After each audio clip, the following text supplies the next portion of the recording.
C'est que le dispositif des domiciles était très important et je lui accordais déjà en 1976 une très grande place dans les clés pour l'astrologie.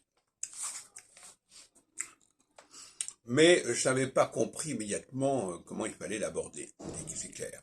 Donc j'ai fait quelques tentatives dans différentes directions auxquelles je vous renvoie pour information, notamment comme dans les mathématiques divinatoires de 1983. Et je voudrais quand même préciser, à toutes fins utiles, que dans le système de domicile, la Lune précède le Soleil. Lune en Cancer, Soleil en Lion. Et j'ai montré aussi que pour les exaltations, c'est également la Lune qui précède le Soleil, parce qu'en fin de compte, c'est Lune Bélier, Soleil Taureau, et non pas Soleil Bélier, Lune Taureau. C'est une permutation qui a dû se produire beaucoup plus tard. Et donc nous avons d'un côté ces luminaires, Lune plus Soleil,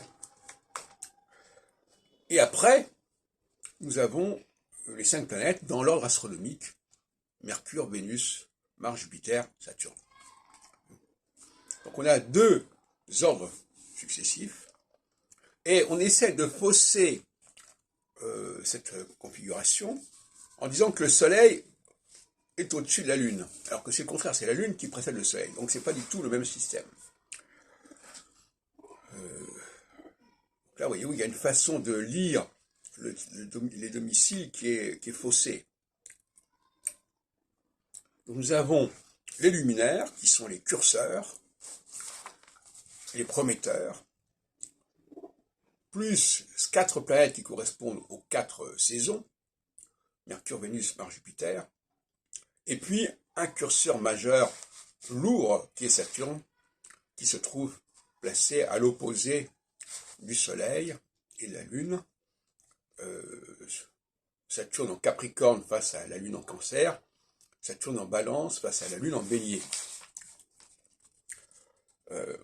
Donc, voyez-vous, il y aurait tout un travail à faire, qui a déjà été fait en partie, sur la question des domiciles dans le système en question. D'autant plus, comme je l'ai dit l'autre jour, que ce système a influencé l'astronomie.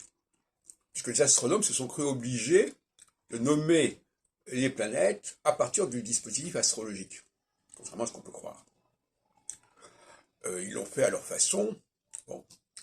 D'ailleurs, Ptolémée déjà appartient à cette école où l'astronomie emprunte à l'astrologie, alors qu'au départ, l'astrologie était séparée de l'astronomie, de ce point de vue-là.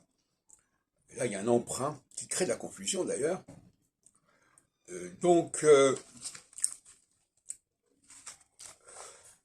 Il faut reconnaître aussi qu'au niveau de la mythologie, ce qui est assez curieux, j'en ai déjà parlé il y a quelque temps, on nous dit que Saturne a dévoré ses enfants, mais qu'il a épargné Jupiter. Et même, enfin bon, je me souviens plus très bien des détails, mais il semble que les astrologues auraient fait le choix de certains dieux, Mercure, Vénus, Mars, Jupiter, et ils auraient laissé de côté Neptune, Pluton, etc. Et Neptune et Pluton sont notamment justement les frères de Jupiter, qui eux sont dévorés par Saturne. Donc il y aurait un écho dans la mythologie d'un processus astrologique. Donc en quelque sorte, l'astrologie aurait marqué non seulement l'astronomie, mais la mythologie.